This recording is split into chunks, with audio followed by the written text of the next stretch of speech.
સવારમાં કેનાલે પહોંચી ગયો. આજ છે મારો ડેલી મિની વ્લોગનો 12મો દિવસ. સવાર પડતા જ હું નીકળી ગયો કેનાલ તરફ યશ પાસે, કારણ કે એની ગાડીનું પેટ્રોલ ખતમ થઈ ગયું હતું.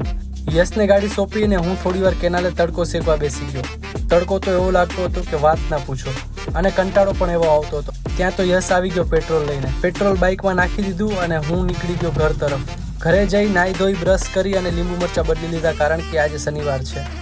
વશિષ્ઠનું કહેવું એમ હતું કે એના હાથમાં બહુ તાકાત છે, તો આપણે થોડીક તાકાત ચેક કરી લીધી અને પછી એને પણ ચાન્સ આપ્યો તાકાત આજમાવાનો. પછી હું આવી ગયો ફ્લિપકાર્ટમાંથી લીધેલું પાર્સલ લેવા. પાર્સલવાળો તો નહોતો આવ્યો, પણ દેવ આવી ગયો હતો. દેવની મુલાકાત લઈને બાટલી પી લીધી, ત્યાં તો પાર્સલવાળો આવી ગયો હતો. પાર્સલ ખોલાવીને ચેક કરી લીધું અને એક બાજુ ક્રિષ્ના એનું પાર્સલ લેવા આવી ગયો હતો. પછી ક્રિષ્નાને લઈને હું નીકળી ગયો ગાડી લેવા માટે. આ છે આપણી ગાડી. ક્રિષ્નાએ લઈ લીધી બાઇક અને મેં લઈ લીધી ગાડી, અને અમે લોકો નીકળી ગયા ઘર તરફ.